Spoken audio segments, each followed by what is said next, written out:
direct, excuse pour le problème technique. Petit rappel du circuit, 70 tours à parcourir. Victoire d'Ocon, Vettel P2, la P2 qui est en danger à cause d'un manque de carburant dans le réservoir. Hamilton P3 qui a fait une super remontée et 6 abandons après le carnage du premier virage. Ça aussi, on en parlera évidemment. Mazepin, Stroll, Bottas, Norris, Leclerc et Sergio Perez au tapis. Voilà pour le résumé rapide de ce qui s'est passé. Et donc, on va attaquer par le premier thème de la soirée, évidemment, la victoire d'Esteban Ocon, avec ce magnifique titre proposé par l'équipe Cocori Ocon ou Cocori Ocon, je ne sais pas comment vous voulez dire. Je vous laisse la parole. Ouais, effectivement, je vous laisse la parole, vos impressions sur cette victoire et qu'est-ce qu'on en retient. À qui? Parce que moi, sinon je Ah bah commence. Hein. écoute, Bastien. Bon, ouais, Bastien non, qui tient le t-shirt Renault. ah ouais, bien évidemment, j'étais obligé. Non, ouais, non, c'est super beau, c'est magnifique. Il a dominé la course dès le, je sais pas combien de tour, 3, 4e. Et il a géré quand même la pression d'un quadruple champion du monde qui était derrière lui, un septuple qui arrivait pleine balle derrière lui. Il a aussi eu Russell pendant quelques mètres sur le premier tour. Non, non, franchement, il a fait aucune erreur. Moi, je suis quand même étonné, enfin étonné dans le bon sens, hein, mais je suis étonné qu'il ait pu gérer autant et qu'il a réussi à accomplir cette victoire qui lui manquait. Et j'espère que ça va le relâcher jusqu'à la fin de la saison au moins, quoi. Morane, ton ressenti et les premières impressions de cette victoire. Bah, c'est un peu comme Bastien, c'est une victoire qui est amplement méritée. Je pense qu'ils ont eu quand même un début de saison qui n'a pas été facile. On les a vus beaucoup chercher, ce qui est normal sans être normal parce qu'ils devaient, pour moi, se baser sur les données de Renault. Mais ça a été une belle victoire et même Alonso qui était derrière, il a bien su garder Hamilton. Donc, c'est une victoire amplement méritée pour Esteban Ocon et puis ça fait plaisir de voir un Français sur la première marche. Clément, même avis que le reste de l'équipe.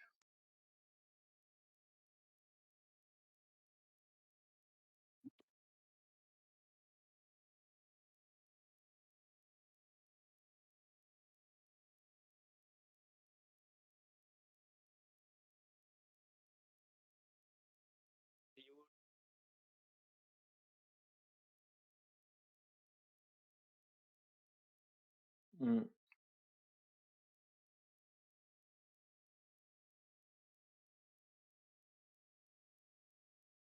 Clément?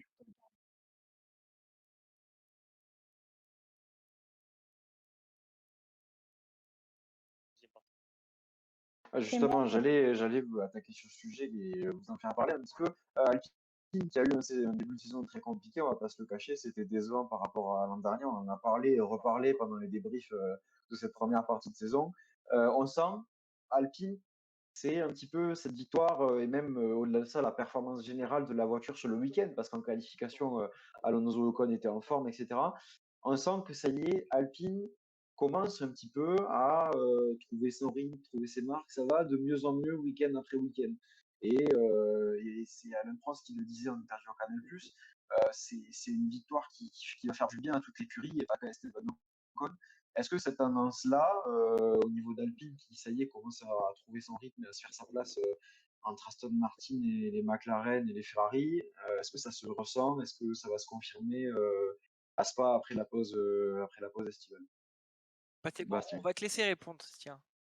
Si tu veux Tu répondre. veux que je réponde à ça? Non, si tu veux répondre pour te Bah, laisser un peu la parole, tu vois? Parce que moi, j'ai envie de dire autre chose, en fait, mais ok, bah écoute, moi je trouve que ça se confirme. Il y a clairement une montée en puissance d'Alpine, ça s'est vu. Il y a eu des signes à Portimao avec Alonso, etc., mais ça n'a pas confirmé. Là, depuis quelques Grands Prix, on sent que au-delà de la performance, c'est l'écurie qui est vraiment en place en elle-même. Ils savent ce qu'ils font, ils ont confiance. Et Alain Prost avait totalement raison. Cette victoire, elle tombe à point nommé juste avant les vacances. Et on peut pas rêver mieux pour gagner en confiance. Une écurie qui avait besoin de confiance. Donc moi, je pense que ça va continuer après la pause estivale. Ils vont avoir des performances plus régulières. Alors évidemment, pas des victoires parce on va en parler, il y a des circonstances atténuantes, enfin des circonstances exceptionnelles plutôt. Mais ces performances-là, elles vont à mon avis se régulariser et je pense que la deuxième partie de saison alpine va être plus rayonnante que celle qu'on a eue jusqu'à présent. Morane, Parce que Bah, moi, je rebondis sur ce que tu as dit, Evan. Je pense que la première saison, étant donné qu'elle a été difficile, ils ont pu récolter des données assez importantes, je pense. Et ils ont eu des bons grands prix, bah, comme celui-ci. Et je pense que pour moi aussi, la deuxième partie de la saison, elle va peut-être être beaucoup plus stable que ce début de saison. Et j'espère pour eux. Donc, on verra bien. Ouais, je suis un peu d'accord avec ça. Après, il faut quand même mettre des réserves parce qu'on a vu qu'Ocon, il y a encore 2 grands prix, il était dans le fond du classement. Donc si ça se trouve, on n'est pas à l'abri que Aspal 29 il fasse une Q1, on sait pas. Je trouve qu'il manque justement cette stabilité. J'espère que ça va leur apporter. Mais j'ai du mal à trouver des garanties parce que même Renault en fin de saison dernière ça marchait bien. On arrive en début d'année, on se dit ah ça va bien marcher pour eux et en fait c'est mitigé. Bon, nouveau pilote, etc. Mais quand même Fernando connaît bien la piste. Enfin, je veux dire, il ne devra pas mettre tant de temps que ça à s'adapter. Un jour on est là, un jour on n'est pas là. J'espère que ce sera mieux, mais j'ai encore un peu de doute là-dessus. Mais il y a quand même un gain de confiance on a vu que par exemple en course, Renault, enfin Alpine pardon, a prolongé le relais d'Ocon quand ils ont vu, au vu des attaques, les pneus marchaient mieux quand ils étaient en tête. Bon, forcément, mais bon, ils n'étaient pas habitués à ça. Et on sent quand même, voilà, ils sont plus à l'aise, ils maîtrisent mieux ce qui se passe en piste, pardon. Il y a des bons signes quand même. Hmm. On va pas Oui, être oui, oui, bien sûr. pessimiste. Et Hmm. alors du coup, Bastien, toi, avais un avis différent. ouais, non, c'est que j'ai une pensée très très émue pour Cyril Abitboul quand même. Parce que non Hmm. mais on peut dire ce qu'on veut, Oui, oui, oui, non, on mais peut c'est se vrai. foutre de sa gueule, moi le premier avec son accent, enfin bref. Mais si Alpine est là aujourd'hui, la victoire, enfin, il a mis sa touche comme Magnussen a mis sa touche, comme Ricardo, Hülkenberg, etc. Et du coup, en fait, c'est un peu dommage parce que en fait, Alpine ils sont en train de faire ce que fait McLaren avec la direction de Louis Rossi qui lui était confié pour Alpine, et j'ai plus le nom de l'autre qui était en moto pour Suzuki. Putain. Bref, en fait, voilà, ils ont changé tout le management comme l'a fait McLaren. Ils ont mis 2 pilotes de confiance sur qui ça peut bien se passer, et du coup bah, c'est voilà, c'est la victoire qu'ils attendaient depuis des années sur le programme qu'avait lancé Cyril en 2016 en disant ouais, podium en 2018, victoire en 2019, etc. Et du coup c'est un step qui est passé. Maintenant je pense qu'ils vont pouvoir mettre une croix sur ouais, la victoire c'est bon, elle est acquise, c'est fait. J'espère qu'ils vont pouvoir passer à autre chose et penser au développement en 2022. Et du coup, maintenant, on verra surtout voilà, Alpine, vainqueur d'une écurie en Formule 1, quoi. Et ça, c'est Écurie plutôt française avec un pilote français. la bonne chose, quoi. Et c'est ça, Ouais, je suis il, content, quoi. il faut quand même pas oublier que c'est vrai que Cyril Abitboul et bien d'autres, même c'est des pilotes, Nico Hülkenberg, Daniel Ricciardo, c'est des artisans de ce qui s'est passé parce que Renault, c'est une écurie qui avait le même projet que McLaren, sauf que McLaren, ça s'est mieux passé jusqu'à présent, leur remontée vers les sommets. Et voilà, ça fait plaisir de voir que ça paye ses fruits. Le podium, il y a déjà l'an dernier, c'était un premier achievement pour Renault. Et là, voilà, bon, une victoire, encore une fois, avec des circonstances particulières. Mais en tout cas, c'est la performance en piste parce que il faut quand même souligner que Ocon était très à l'aise face à Vettel. L'Alpine était même plus rapide que l'Aston Martin, quoi. Dès que ça accélérait, dès qu'il y avait des lignes droites, Vettel prenait une demi-seconde dans le museau. C'était la perf de l'Alpine était présente, quoi. Il a tenu solidement ses 70 tours en tête, Esteban Ocon. Et ça, c'est ça aussi qu'il faut retenir, à mon avis, de ce week-end, au-delà d'une victoire. C'est vraiment la performance de l'Alpine qui a été là, quoi. Que ce soit pour Alonso ou Ocon. Alonso, on va en parler un petit peu juste après. Mais en tout cas, c'est un step énorme et de confiance et d'achievement pour tout ce qu'a fait Renault et Alpine depuis maintenant 3-4 ans pour en arriver là. Euh, Là, dans les commentaires, il y en a un qui a dit Ocon, j'aimerais vraiment lui lécher les pieds là tout de suite. Bon, chacun fait ce qu'il veut. Chacun son Mais plaisir, mais c'est. ouais, ouais, c'est ça, hein. Chacun, voilà. Aujourd'hui, j'en Et ai un. alors, Ouais, vas-y, vas-y, vas-y. Bastien. Non, non, il y en a un qui sur mon Twitter qui a dit voir Ocon, c'était aussi bon que de voir Billie Eilish. Bon, bah, chacun sa posture. Ah oui, je l'ai Ouais. vu Non, le tweet en plus passer. ouais, On va voilà. passer à un En fait, sujet sur et en Twitch. fait, Non. ce qui est bien, c'est que Alonso est en train d'augmenter son niveau depuis le début de la saison. On le voit qu'il trouve ses repères, ses marques, et du coup c'est payant. Et surtout Ocon, c'est qu'il part de l'Autriche du double header. On lui a tous tiré dessus, même s'il n'est pas forcément en faute sur son accident avec Giovinazzi. Mais bon, 2 Q3 d'affilée, 2 Q1 d'affilée, pardon. Du coup, ça va lui redonner un petit coup au moral, surtout avant la trêve. Donc du coup, j'espère que ça va aider Alpine à performer d'autant plus et d'aller chercher une bonne place au championnat, quoi. Pour l'instant, c'était un petit peu avantage Alonso quand même en termes de résultats et de toute façon même de ressenti niveau performance et être à l'aise avec la voiture, etc. Alonso, il s'était adapté beaucoup plus rapidement, ce qui avait été surprenant d'ailleurs après 2 ans sans avoir piloté. Alonso, justement, qui fait aussi un super week-end, il ne faut pas l'oublier parce que, alors on va pas discréditer la victoire d'Ocon, mais Alonso qui fait un super travail pour un petit peu ralentir et gêner Hamilton. On a eu droit à une bataille monstrueuse pendant quasiment 10 tours. Alonso qui était à 2 doigts de soucher avec Hamilton et Hamilton qui n'osait pas trop prendre le risque maximum pour tuer Alonso. Pareil qu'Ocon, on imagine ça fait plaisir de voir Alonso à un tel niveau de performance et de confiance en piste avec cette Alpine. C'est beau à voir en tout cas, Bastien, ça fait plaisir. Vas-y. ouais, Bah moi je trouve que ça fait plaisir, hein. On connaît le champion que c'est, on sait son attachement sentimental à Renault, puis maintenant Alpine. De le voir performer comme ça fait vraiment plaisir. De le retrouver, de le voir agressif, de le voir batailleur. Moi la bataille qu'il a fait contre Hamilton, ça m'a régalé. Vraiment ce qui m'a rythmé ma fin de course. J'étais haletant à voir est-ce qu'il va le dépasser à ce virage ou à l'autre, et en fait encore à l'autre, et en fait au tour d'après, à chaque fois on se disait mais ça va passer cette fois-ci. Ça... Et il a fallu qu'il bloque les freins à un moment parce que vraiment je pense qu'il en pouvait plus. Avec une Alpine face à une Mercedes, tenir, je sais pas combien de tours il a pu tenir. une dizaine de tours à Ouais, la au bataille. moins, Hein. voilà, c'est ça. Et avec des pneus qui, je pense, n'étaient pas forcément meilleurs ou pires que ceux d'Hamilton, c'était vraiment à égalité. Donc, non, non, ce qu'il a fait, c'est. Il a retenté derrière, en plus après ça fait doubler, il a Oui, encore ressorti DRS, oui. il a retenté l'extérieur sur Hamilton jusqu'au bout. Ah, jusqu'au bout, hein. Il y aurait eu un tour de plus, il Ah, aurait tenté encore une fois de fois, plus. ouais. Grosse bataille pour Alonso. Mm. Moran, Bastien, vos mêmes avis, j'imagine, sur ce niveau de perte d'Alonso Il a été vraiment qui solide. se complète avec le week-end d'Ocon. Ouais, Alonso, il a été vraiment solide face à Hamilton. Je pense que moi, je m'attendais pas du tout à ce qu'il résiste comme ça. Je me suis dit, allez, au bout de 3 tours, il va se faire doubler. Et il s'est vraiment tenu, il s'est vraiment accroché. Et il faut pas oublier que l'Hungaroring, c'est un circuit de pilote, c'est pas un circuit forcément de voiture. Les erreurs, c'est impardonnable sur ce circuit, on l'a vu. Et ça pouvait aussi mal finir pour les deux parce qu'ils sont venus quand même au contact plusieurs fois.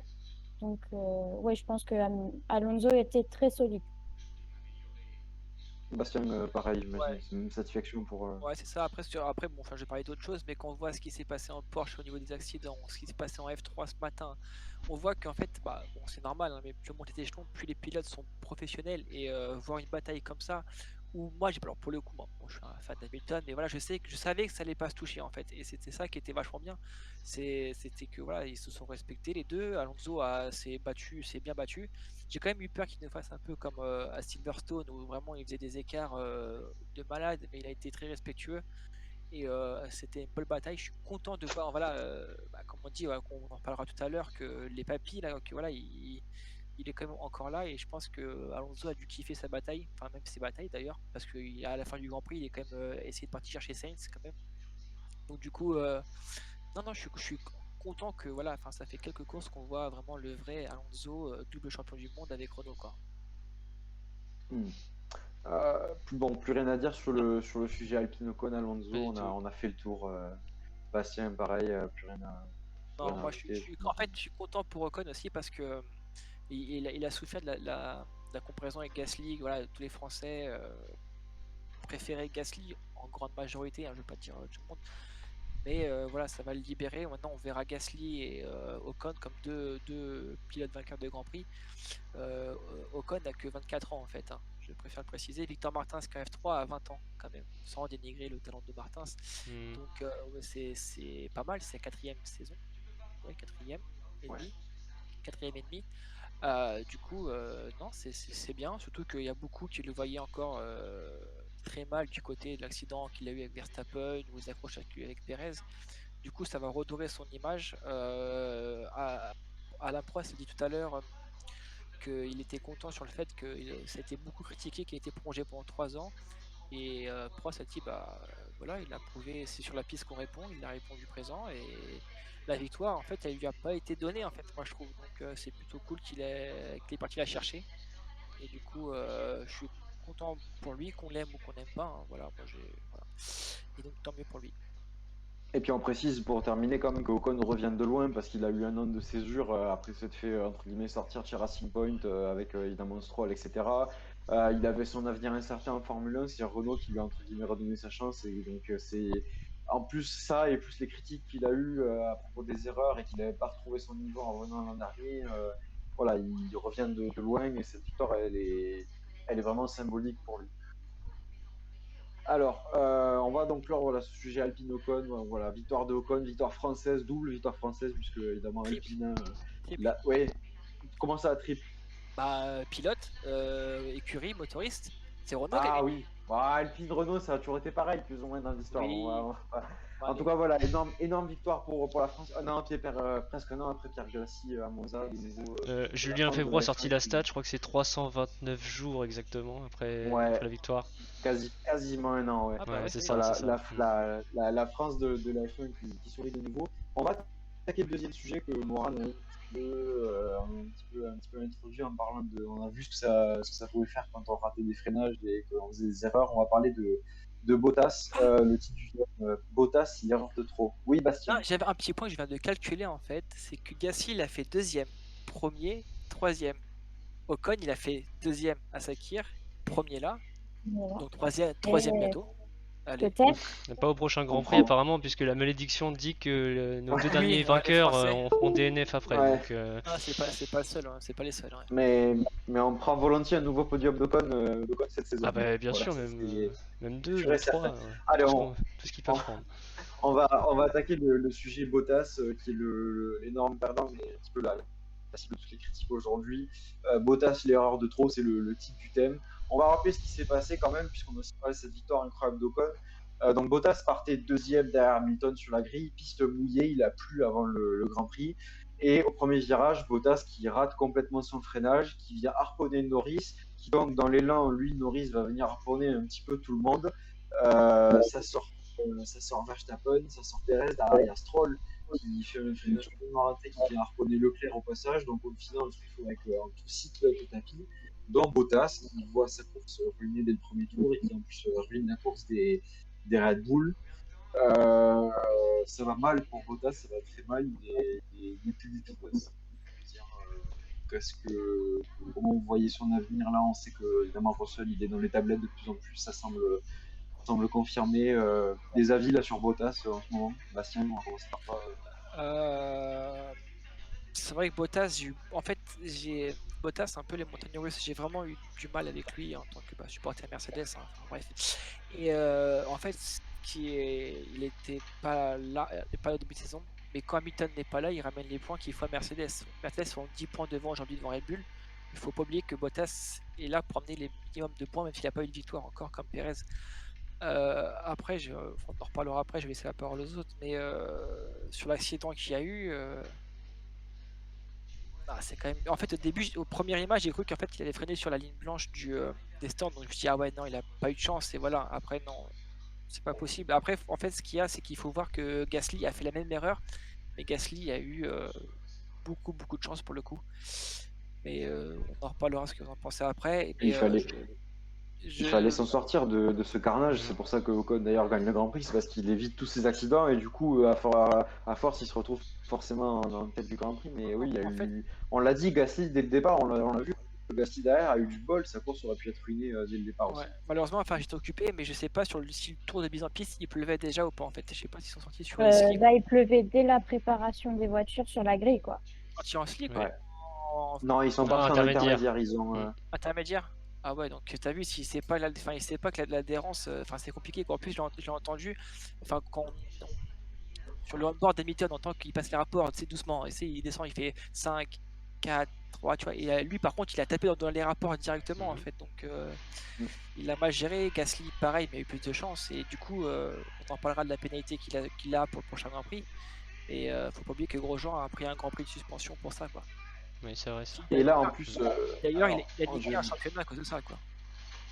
Je vais vous laisser après Moran et Clément la parole, tout ça, mais on va rappeler aussi que Bottas, il a déjà raté son départ. Déjà, il prend un très mauvais envol, donc il y a un peu tout le monde qui lui passe devant. Et donc ensuite, il y a ce freinage raté qui vient. En fait, il est un petit peu la cause de base de tout ce qui s'est passé au premier virage, Valtteri Bottas. Du coup, Morane et Clément, vos impressions, vos avis sur Bottas, des critiques à faire sur. Pour moi, plus ça va dans la saison, moins ça va pour lui. Je pense que Bottas, déjà, il digère mal le fait d'être deuxième pilote. Ça se voit partout, en interview. Et même s'il essaye de se défendre, je pense que, comme on l'a déjà dit, il se donne une vraie façade. Certes, il ramène les points quand il a besoin, mais ouais, je pense que la fin de Bottas-Mercedes, ça approche. Je pense qu'on est beaucoup à vouloir voir Russell qui, pour moi, à mon sens, mérite d'être dans une Mercedes et il l'a prouvé à Sakir l'année dernière, qu'il était capable de se battre avec les meilleurs et il aurait pu faire un podium s'il n'y avait pas l'erreur de Mercedes. Mais ouais, Bottas, il a tout foutu en l'air pour moi sur ce Grand Prix pour la plupart des pilotes qui pouvaient se battre pour un podium. Et justement, tu parles de Morane de façade que se donne Bottas. Ça, il a du mal, il a de plus en plus de mal à le cacher. Aujourd'hui, on l'a vu complètement dépité. Il était assis sur le bord de pneu, il savait plus où se mettre. En interview, il avait même pas envie de répondre. Et comme tu dis, plus ça avance, plus la saison avance, plus ça va mal pour lui parce que bah, plus ça avance, plus on a l'impression qu'il a de moins en moins envie de rouler, il a de moins en moins envie d'énergie. Il est pas, c'est plus le Bottas qu'on avait chez Williams. Clément, toi, bon, j'imagine que tu as quand même le même avis que tout Bah, le monde après sur globalement, ça. ouais, moi je trouve qu'il est aberrant son freinage. En fait, pour moi, il doit le voir. Même là, comment il peut rentrer dans Norris comme ça, alors que ouais, justement, c'est ce qu'il disait. On a déjà fait un tour en intermédiaire en formation. On sait très bien que la piste elle va être hyper glissante. C'était vraiment une patinoire avec la gomme qui avait été déposée par les F3 qui était mouillée. Enfin, et en plus, il loupe son départ, donc il doit pas tenter quelque chose. Il doit être serein, dire bon bah tant pis, j'ai loupé mon départ. Je freine tranquille, j'attends de voir ce qui se passe. Il sait que de toute façon, si c'était pas lui, peut-être que ça aurait été un autre. Mais voilà, c'est peut-être Stroll aussi, du coup, qui aurait été chercher Leclerc, et voilà. Mais je pense que vraiment, à la position qu'il a en plus, on parle pas d'un pilote, enfin un jeune pilote ou quelqu'un qui a jamais conduit sous la pluie, dans des conditions compliquées, Ouais, il a fait etc. Là, des podiums vraiment, avec Williams à l'époque. moi j'ai trouvé ça Il aberrant, a, j'ai vu ça, je me suis dit mais on dirait que c'est Latifi ou Mazepin dans la voiture et pas Bottas, je suis désolé mais si on compare avec l'expérience qu'il a en F1 plus sa position dans une top team etc, c'est pas possible, c'est juste pas possible. Et c'est des erreurs en plus, Clément, qui sont quand même de plus en plus fréquentes. Ce genre Et oui, de bêtises, etc. Il en fait de plus en plus. Est-ce que tu es inquiet pour lui, pour la fin de la saison, si ça continue sur cette lancée, ou c'est bon, que, pour enfin, moi jusqu'où. ça fait déjà deux trois grands prix qu'on sent que Toto lui dit bah écoute frérot si jamais on ne te garde pas je peux te trouver une place etc. Après on a entendu de plus en plus de la presse qui mettait des rumeurs sur Russell etc. Lui-même semble de plus en plus confiant, on a presque l'impression que c'est dans sa tête c'est déjà fait, même s'il a la réserve de dire que oui mais bon bref. Et du coup, je pense que ça joue forcément sur le moral du pilote. Lui qui espérait un jour peut-être sur un malentendu battre Hamilton parce qu'il avait la même voiture que lui. Là, du coup, même avec la même voiture, il n'a pas le support, enfin plus vraiment le support de l'équipe. Tout le monde veut qu'il s'en aille, tout le monde veut Russell. Je pense dans sa tête, ça doit être terrible. Là, il sait qu'il a signé la fin de Alors, son contrat. on va parler un petit peu du coup de Bottas et du coup de transfert 2022. Où vous voyez Bottas l'an prochain? Parmi évidemment les rumeurs et les écuries qu'il pourrait avoir. On va commencer par toi, Clément, on va rester sur toi du coup, on va faire le tour Et inverse. moi, je le vois chez Williams. En fait, parce que je me dis que d'un côté, Williams a annoncé il n'y a pas très longtemps qu'ils n'avaient plus besoin des fonds apportés par Latifi. Et d'un autre côté, si on voit que Russell part chez Mercedes, on verrait bien un échange Bottas-Russell. On a déjà vu des pilotes essayer de retourner dans leur équipe. Et puis même une écurie comme Williams pour finir une carrière. Bon, ça peut être pas mal pour lui. Il connaît déjà un peu la structure, même si ça a changé entre temps. Et si ça se trouve, la Williams 2022 sera très bien. C'est un peu compliqué avec le changement de réglementation de savoir, donc je le vois bien là-bas. Après, il y a des rumeurs qu'il envoie chez Alpha. J'ai du mal à y croire, personnellement je vois plus des pilotes de la Ferrari Academy ou un autre roster, même par exemple on parle souvent de Théo Pourchaire, bon bah j'espère pour lui mais j'y crois pas encore, faudra voir la fin de la saison en F2, mais non non je le vois vraiment s'il doit rebondir en F1 dès l'année prochaine ce serait pour moi chez Williams. Morane, Alpha, Williams, Mercedes peut-être, on ne sait pas. Honnêtement, je sais pas. Enfin, il y a eu énormément de rumeurs avec Alfa Romeo. On l'a vu aussi beaucoup discuter avec Fred Vasseur. Moi, je pense que Alfa Romeo, c'est pas du tout une écurie qui peut lui correspondre. Surtout que je pense qu'on n'en parle pas assez, mais aujourd'hui, à l'heure actuelle, les deux pilotes d'Alfa Romeo, ils sont vers la fin de peloton, certes, mais je pense que ils font bien leur taf. Après, voilà, Raikkonen, on ne sait pas s'il va re-signer. Giovinazzi, on ne sait pas aussi. Moi, je pense pas. Je pense que les deux pilotes vont être changés. Après, est-ce qu'on va avoir des pilotes de F2 arriver? Ça reste à voir, mais Bottas, je le vois pas Enfin, pour moi, mon sens, je le vois pas rester en F1. Ou alors chez Williams pour une dernière saison. Mais Non. Bastien, Ouais. Williams, Alpha. Alors en fait, j'avais un côté qui avait dit Alpha, mais le problème c'est que Alpha, quand tu vois que Latifi il a quand même mis les points de la 8ème place, je pense qu'il a un peu regretté un peu sa place pour l'année prochaine, hein, surtout que c'est lui qui ramène des fonds. À voir ce qu'ils ont prévu avec les Américains. Je prévois moi plus chez Alfa Romeo parce que ils ont besoin d'un bagage technique en fait, et du coup c'est Vasseur le veut en plus. après c'est le hic qui coince, c'est plus le deuxième paquet, et du coup est-ce que c'est ça qui va jouer, parce que déjà alors enfin moi je pense que Piastri va aller chez Williams l'année prochaine. Donc déjà Russell et Piastri prend sa place. Donc déjà ça c'est réglé. Et le problème c'est que on sait que chez Alpha normalement tu as une place Ferrari dedans en fait. Du coup s'ils prennent Bottas et un pilote Ferrari du genre je sais pas, Schwarzman ou Oilot, bah c'est dire que Pourchaire il est dans la sauce, et je pensais que Pourchaire, étant donné qu'il est lui chez vraiment Sauber Academy, du coup il devrait avoir une place sûre, donc c'est compliqué. Après ouais, comme il y a une nouvelle monoplace en 2022, je pense que Bottas pourrait faire l'affaire parce que il a déjà quand même quelques billes de chez Mercedes dans son bagage. Alors j'ai un souvenir, mais je sais pas dans quel sens c'était dit, mais il me semble que Fred Vasseur a annoncé il y a pas très longtemps qu'il avait le choix sur ses pilotes pour Il a 2022. le choix. Il a le choix, ouais. Mais Donc je sais pas si ça inclut les pilotes de la Ferrari Driver Academy du coup, puisque si c'est vraiment lui qui a le choix, moi je le comprends comme ça, c'est je prends qui je veux, Ferrari Driver Academy ou pas. Mais après, en fait, après, dans les faits, je sais pas. il y a Formule 9 qui dit une info qui est vraie, qui est De Vries chez Williams. Le problème, Oui, ça a pas mal De circulé Vries chez ça. Williams, si elle vient, cette chose que j'aimerais bien, c'est que ça viendrait de Mercedes. Mais le problème, c'est que si Mercedes il préfère passer De Vries que Bottas, ça va être compliqué, quoi. Donc attention Mylène, moi j'ai déjà dit, Vasseur veut pas que Pourchaire fasse une deuxième saison. Il dit que s'il pouvait la faire, il la ferait. Et Pourchaire, attention, Vasseur le voudrait au plus tôt dans une Formule 1. Après, ce qui est en fait, c'est que pour la super licence, il aura les points normalement. C'est que le nombre de kilomètres qu'il n'a pas encore, parce qu'il n'a jamais monté dans une Formule 1. Donc ça, je sais pas s'il l'aura. est-ce Donc que Alors, s'il a concernant. l'opportunité, Ah, désolé, Morad. Vas-y. après, s'il a l'opportunité pour Cher, est-ce qu'il ne sautera pas sur cette opportunité justement de pouvoir faire une saison en F1 directement après sa première saison de F2? Ça reste, enfin, pour moi, ça. Une opportunité, mais dans quelle écurie tu le Alpha. verrais aller sinon? Ah oui, d'accord, chez Alpha, mais oui, bah s'il a les que. Enfin, je vois Ah non, pas qu'est-ce qu'il le ferait. Si on lui propose une saison en F1, je pense qu'il va pas dire non, j'ai envie de faire une saison de plus en F2, je suis pas sûr. Je pense pas, hein. ouais. Après, le problème, c'est que ce qui est marrant, bah, c'est que c'est ce qu'on dit depuis le début, c'est que en fait, on attend Bottas pour savoir qu'est-ce qui se passe en fait. À partir du Ouais. moment où on aura Bottas, on saura un peu plus qui fait quoi, parce que c'est vrai qu'on déjà en fait en plus on nous parle de Pourchaire, on nous parle de Bottas à placer, on nous parle des pilotes Alpha, on nous parle de De Vries, on nous parle de Hülkenberg, on nous parle même de Van Doorn.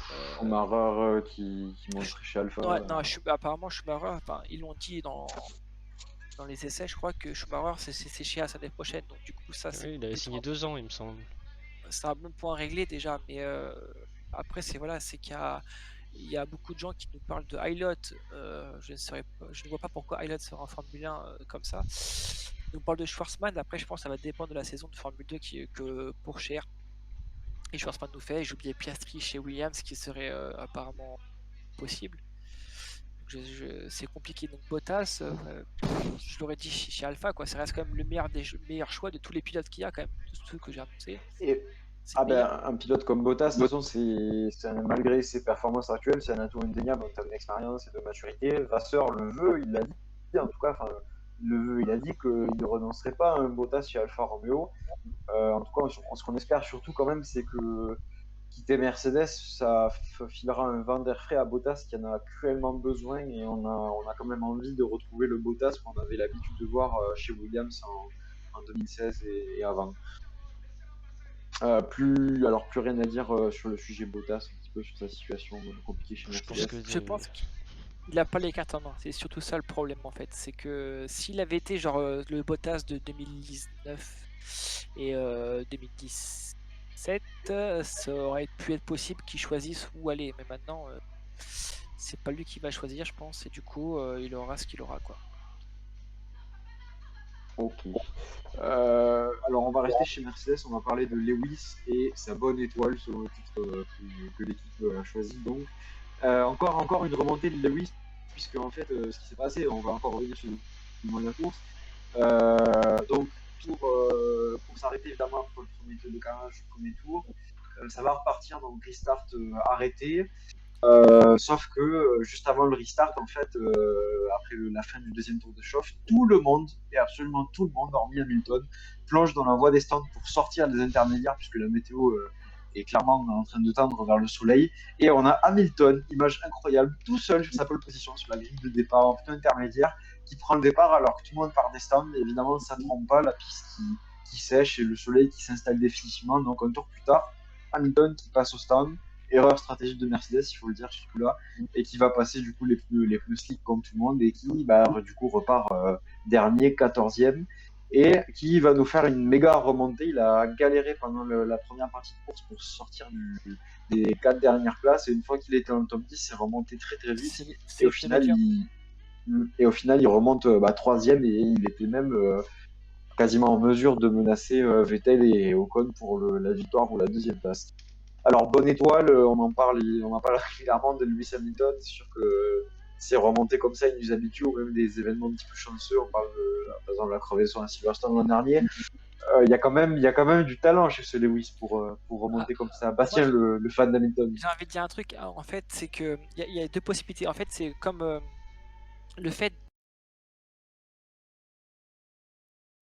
de voir en premier s'il pleut ou pas, mais tu as l'inconvénient de savoir si tu es le seul à savoir si tu rentres ou pas au stand. Et en fait, je pense que s'il restait rentré au stand, il y aurait peut-être un ou deux pilotes qui ne seraient pas rentrés. Donc, bon, ça aurait été pas BNF pour eux, mais voilà. En fait, ce qu'il faut pas oublier, c'est que en fait, Hamilton et Mercedes, ils ont le premier garage. Donc, ça veut dire que Hamilton, il s'arrêtera en premier, il serait obligé Il va être gêné par tout le monde. les 19 autres pilotes lui seraient, enfin 18 sans compter Bottas, lui seraient passés devant la gueule et ils sont tous repartis devant lui en fait. Donc il serait parti dernier à quoi qu'il arrive, ou il aurait fait un unsafe release.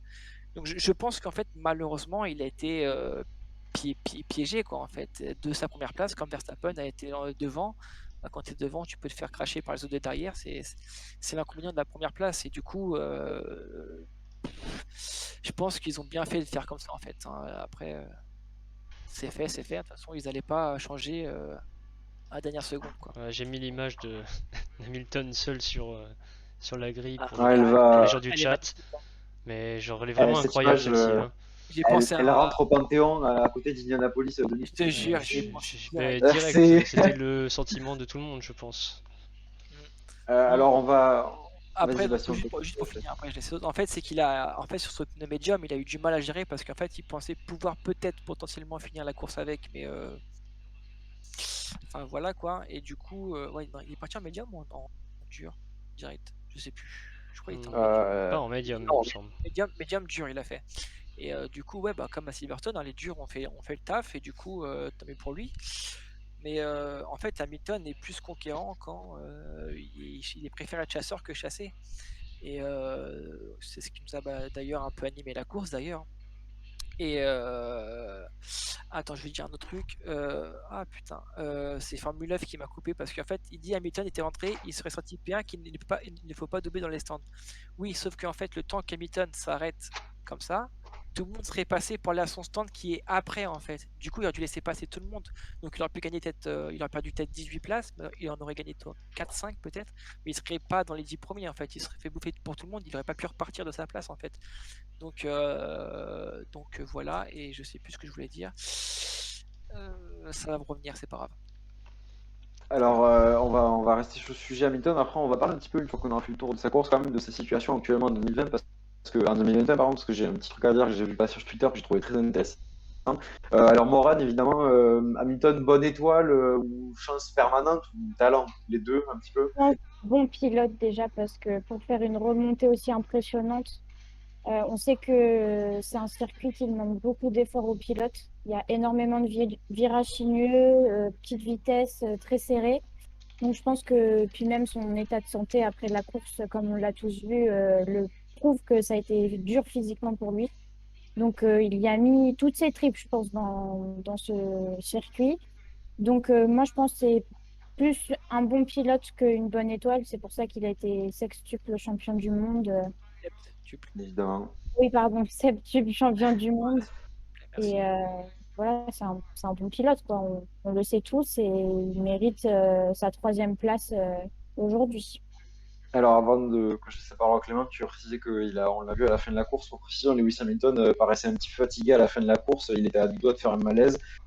Apparemment, tout va bien. Enfin, c'est pas Covid, c'est pas autre chose. Apparemment, c'est un gros coup de fatigue qu'il a eu, qui est tombé après la course parce qu'il a quand même produit un gros effort pour remonter. Ça n'a pas été une course facile. Donc voilà, a priori, tout va bien pour Hamilton. C'est C'est un, juste un gros coup de fatigue.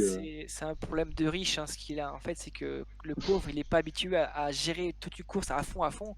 Et du coup, ça l'a, plus son Covid long, etc. En fait, ça l'a claqué. Il était plus habitué, papy, hein.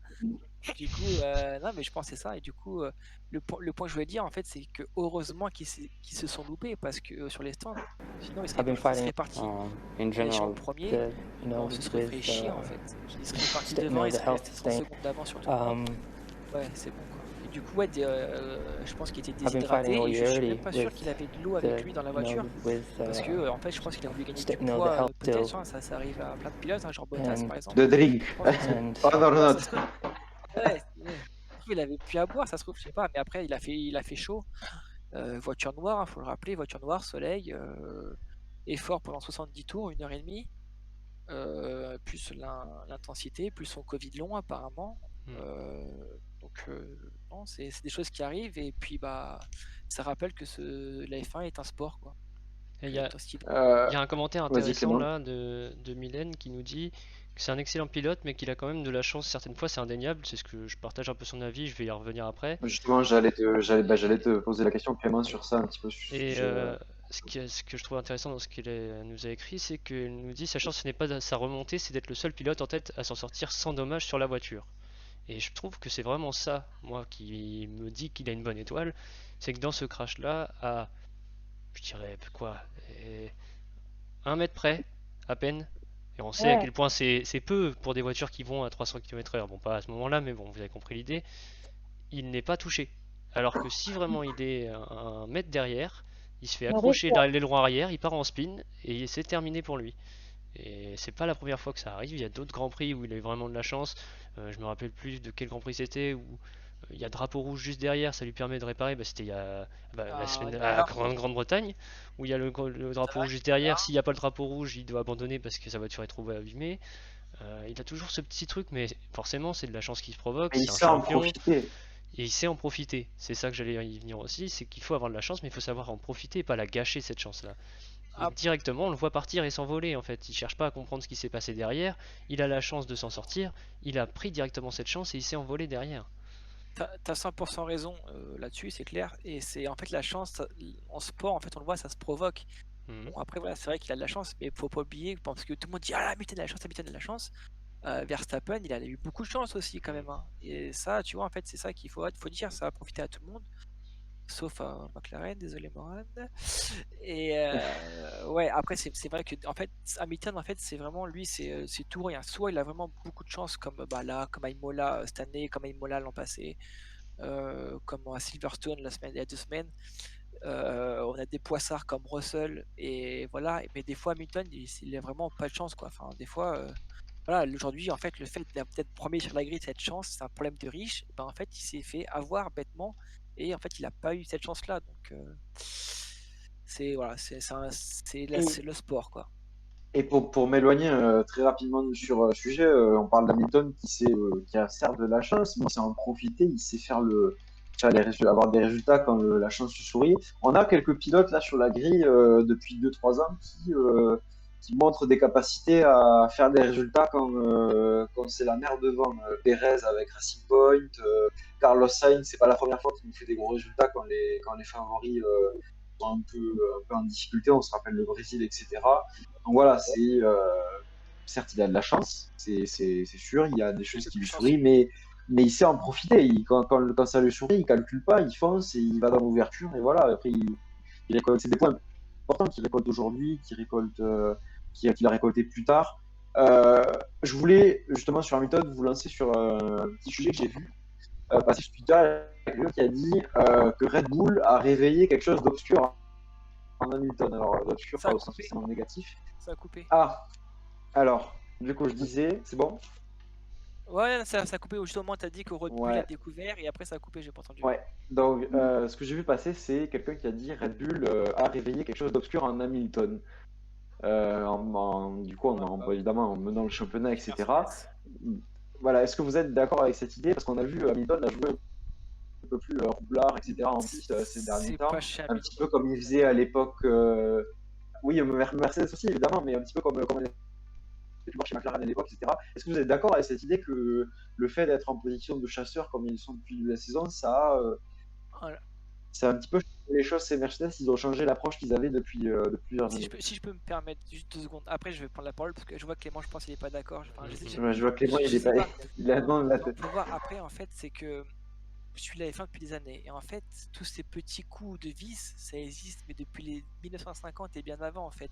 Et Bien du coup, en sûr. fait, c'est ce que nous on Toujours. voit et on l'alimente grâce à Netflix, aux réseaux sociaux, aux plus jeunes qui, voilà, qui s'intéressent. En fait, ça a toujours existé, en fait. Et il y a eu tellement de choses. J'ai pas d'exemple, mais tu vois, genre, voilà, le premier exemple qui vient à tête, tu vois, c'est genre Schumacher qui met Barrichello dans le mur ici, tu vois, enfin, tous ces petits coups de vis qu'ils font, que Rosberg, il disait même entre coéquipiers que, voilà, il allait pisser en même temps que Schumacher, allait pisser au même que Bah, Rosberg. Senna qui rentre dans le Prost à Suzuka, Ça, c'est plus Alonso qui essayait de soudoyer des mécaniciens de McLaren en Et ça, 2007. Mais en fait, c'est pour ça ça que coûte j'étais des pas millions. d'accord. C'est parce que pour moi, en fait, Mercedes a Ah toujours oui. été la gagne. Et il n'y a pas besoin d'être roublard quand on a 30 secondes d'avance sur le deuxième, en fait. Enfin, sur la deuxième écurie.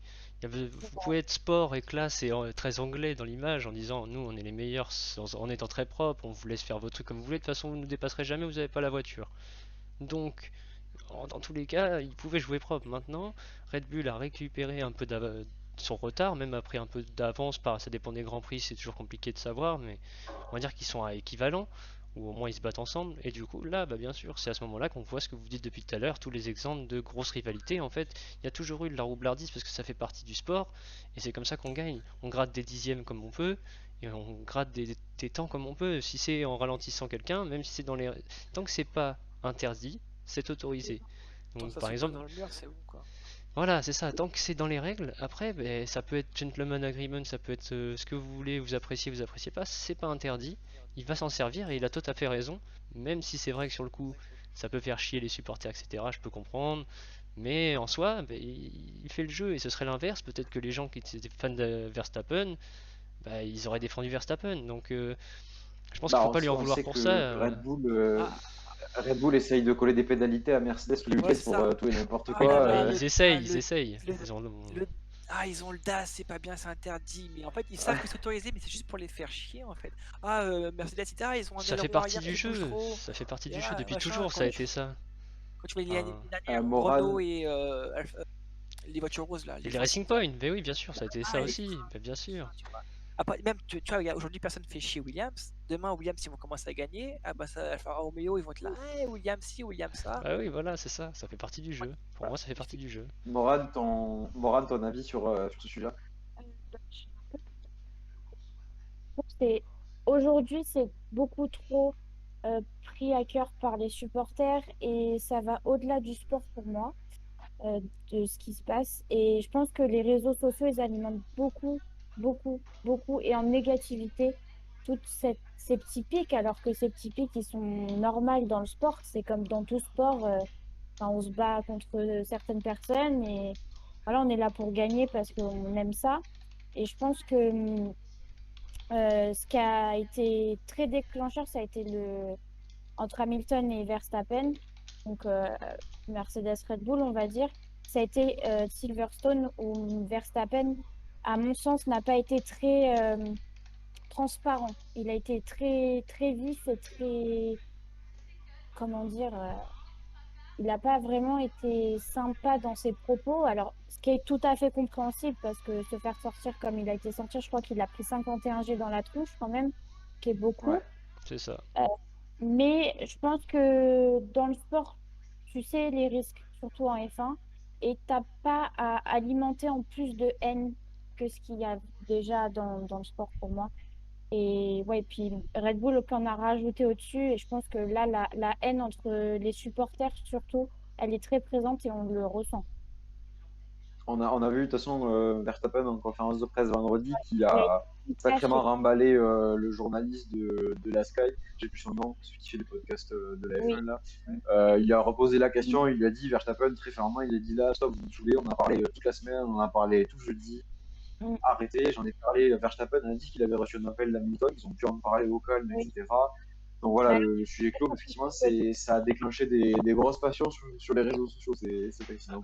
Après, en mais fait, il faut pas oublier que, excuse-moi, Moran, Red Bull, en fait, je suis désolé pour les fans, et je suis un fan de Mercedes, mais je suis pas contre Red Bull non plus parce que voilà, j'aime la Formule 1. Mais en fait, Red Bull est une équipe sacrément mauvaise dans leur gestion. En fait, ils sont très, bah, ils ont un côté allemand pour le coup. En fait, ils ont le côté autrichien de Marco, il ressort quoi. En fait, quand par exemple, ils ont gagné le titre avec Renault, c'était ah Renault, c'est horrible Renault, merci. Et dès que ça commençait à plus marcher, ils commencent à taper sur Renault, à enlever le Renault de la voiture. Tu vois comment ils sont Red Bull. Et en fait, dès que ça va pas dans leur sens comme ils veulent, et bah ils sont mauvais. Quand on le voit avec quand ils ont mis Gasly dans la voiture, quand ils ont mis Albon, ils sont mauvais quand ça va pas comme ils veulent. Ils n'arrivent pas à gérer, ils sont un peu frustrés et c'est pas la bonne image qu'ils donnent en fait. La Et direction Red Bull, ils sont mauvais joueurs en fait. Si on résume ce que tu dis, c'est presque c'est un peu une attitude de mauvais joueur. Quand ça va, ils ont une mentalité tout va bien. compliquée. Ouais, c'est ça. C'est quand ça va, tout va bien. Par contre, dès qu'il y a des problèmes, bah, on va essayer de taper sur un tel ou machin ou le motoriste, le pilote, le truc. On va essayer de trouver des coupables en fait.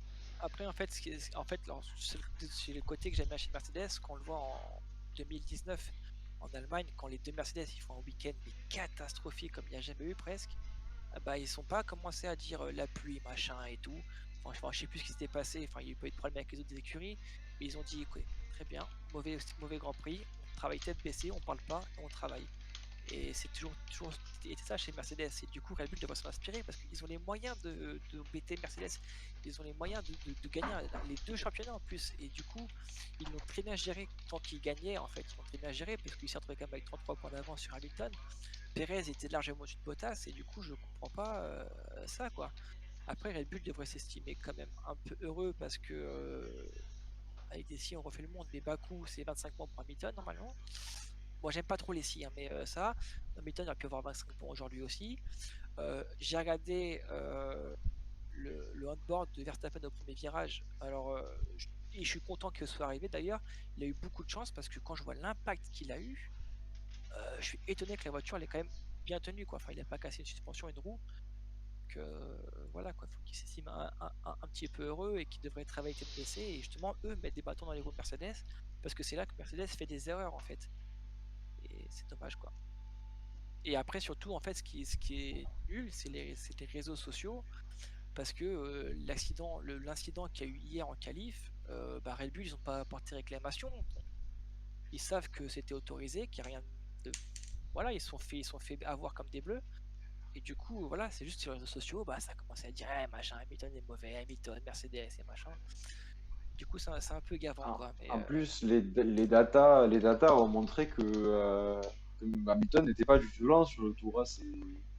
C'est Verstappen qui a juste pas réussi à le doubler ou il n'a pas vraiment ralenti tant que ça Hamilton, sur le Non, tour. ouais, les datas Les après, je gens- crois que c'était Oui, non. 06, 2 secondes. 07. Ouais, ouais, donc les gens, oui, non, les gens, j'ai pas vu les datas, je fais confiance au tweet de Mercedes qui a annoncé que les datas ont bien montré qu'Hamilton n'avait pas été si lent que ça. Mais voilà, après, les gens se sont enflammés. C'est vrai que cette rivalité Verstappen-Hamilton, malheureusement, elle est ternie par toute la haine qu'il y a sur les réseaux sociaux. Oui, Bastien. Vettel il est disqualifié de la course. Ça y est, Non, c'est tombé. Ok, voilà. Ah, putain. C'est tombé, voilà. On attendait, on en Attends, parlait en début j'ai d'émission. vu, j'ai pas trop l'info. Ah bah si, Ah, Et je C'est vais checker, officiel. j'ai pas vu. Ouais. ouais, non, Breaking c'est news en bon. plein live. Ah Ah, ouais, effectivement, la ça- Formula One qui ouais, vient de tweeter. Take the required Ouais. amount of fuel for sampling. Ouais, effectivement, pas assez d'essence dans le réservoir. c'est les règles. Et Donc Vettel C'est la règle, disqualifié. mais Hamilton deuxième. Hamilton prend 3 points de plus. Vettel en prend Voilà, que. Et Hamilton deuxième. Du coup, Et c'est Sainz. Sainz qui monte sur le podium. Sainz podium. ouais, c'est Ça fait dommage deux parce fois qu'un que Sainz va podium. devoir aller chercher un trophée en Voilà, retard. ce que j'allais dire. Moi je trouve que c'est dommage parce que pour le pilote, le podium c'est l'événement, c'est le moment qui est important pour moi. Enfin, Ouais. il y a les points derrière, certes, il y a le côté oui, j'ai fait un podium, mais en fait, si tu montes pas dessus, je trouve que ça perd vraiment son Ouais. côté podium. Enfin, c'est Et dans le nom en on a fait. vu en plus Sainz à la radio qui était dépité quand Mais oui, Hamilton bien a sûr. réussi à le dépasser. Il avait tout donné avec la Ferrari. Et bon, voilà, nouveau podium du coup pour Sainz. Et ça change pas grand chose au classement au niveau des Bah, points. Après, Hamilton, c'est il prend juste. 3 points de plus Hamilton. Ouais, pour Hamilton, Et si. Pour Verstappen, il en Hamilton, prend si. que Mais après, pour Gasly, etc. Ouais. Et par contre, du coup, c'est Raikkonen qui est le dixième à rentrer dans les points. Il était aussi sur le Jordan. Donc voilà, la news qui on s'attendait à ce que ça tombe pendant le live est-elle disqualifiée du Grand Prix de Hongrie. Il n'avait plus assez de carburant dans le réservoir puisque les stewards ils ont besoin de récupérer une certaine quantité de carburant pour les échantillons. Ils n'ont pas pu en prélever assez. Donc voilà, est-elle disqualifiée. C'est nul. On revient sur le sujet Hamilton, plus rien à dire sur ce Mercedes Hamilton. On a fait le tour. Non, en fait, enfin, j'ai pas envie de m'aventurer parce que je dis souvent des conneries. Et en fait, ce qui s'est passé à Silverstone, je l'ai ressenti en fait. J'ai pensé à Sébastien Vettel en 2018 en Allemagne. À partir du moment où il y a eu un écart énorme et qui s'est réduit, Ferrari et Vettel n'étaient plus là en fait. Et j'ai l'impression que bah, c'est ce qui va se passer quoi. Enfin, j'ai peur parce que déjà, du coup, je pense qu'il a tapé dans sa 3e unité de puissance, Verstappen, du coup. Ouais. Il lui reste quand même la Belgique, Pays-Bas, Italie, 3 grands prix d'affilée à la rentrée. Ça sent pas bon pour eux, Attention. quoi. En plus, là, ils sortent Red Bull qui sort de deux week-ends à blanc, en tout cas pour Verstappen, là, où ça score un max pour Mercedes, enfin pour Hamilton, et très très peu, ou pas du tout pour Verstappen. Donc, ouais, la situation qui, hop, balance, qui change de côté à la mi-saison. On va voir comment ça reprend en Belgique dans 3 semaines. Ouais. Du coup, Alors, on va attaquer, on en arrive sur les derniers sujets, on va parler de Williams, Williams sur un nuage, enfin des points pour George Russell, enfin on des n'a points pas pour parlé de Vettel, Williams. du coup. Parce qu'on a dit les papiers font de la résistance. On n'a Ah pas trop oui. parlé de On Vettel. en parle, on en parlera après, il n'y a pas grand chose à dire, on a déjà parlé d'Alonso. Non, en fait, moi j'avais dit un truc parce que c'est McLovin sur Twitter qui l'a dit. Et quand tu réfléchis, il a raison. Il a dit que Vettel n'a pas fait une bonne course en fait.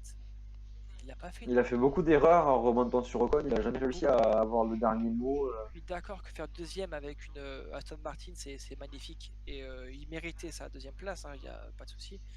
Mais beaucoup d'erreurs, il a eu du mal.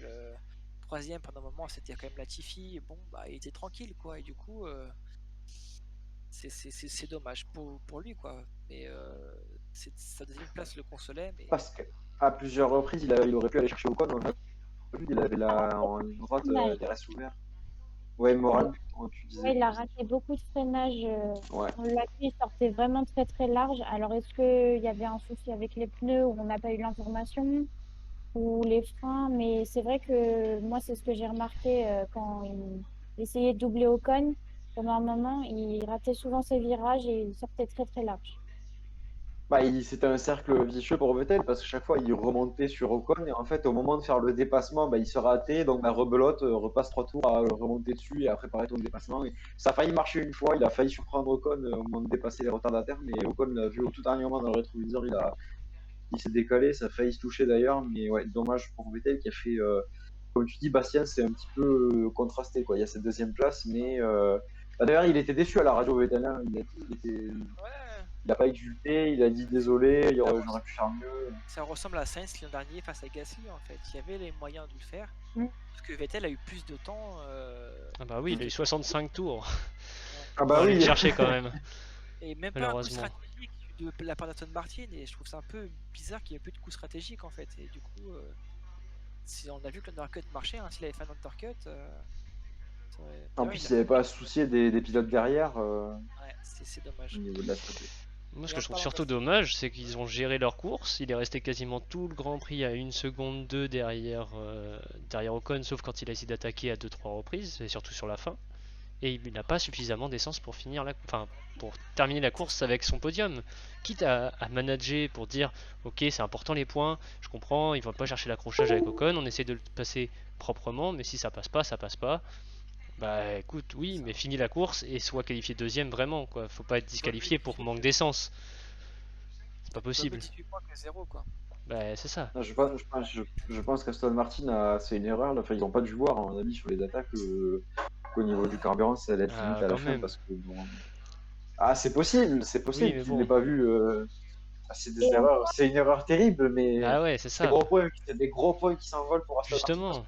que Stroll il est au tapis dès le et premier encore, tour. il s'est arrêté vachement loin de la pit lane parce qu'il est revenu à pied en courant. Donc je Ouais. pense que s'il avait été jusqu'à la pit lane, ça aurait été directement. Après, il a le droit de s'arrêter où il veut, en fait, Oui, et revenir à pied, mais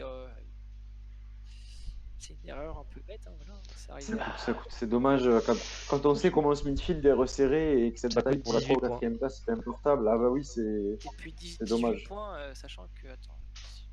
Sachant Il en avait qu'Alpine 30 en avant. prend, Il en avait 30 jusqu'alors. En 10 il avait que courses. 30 points et il en prend 18. sachant qu'Alpine en prend beaucoup aujourd'hui. Ferrari 35, en je prend quand crois. même pas mal. Ouais, 35, je crois. bah Parce que du coup. Ah bah non, plus que ça, 25. du coup, 37. Puisque du coup, Alonso passe 3ème, donc du coup, 12 points. Non, Non, il passe 4e, Alonso 4ème. Sainz 4ème. 3e.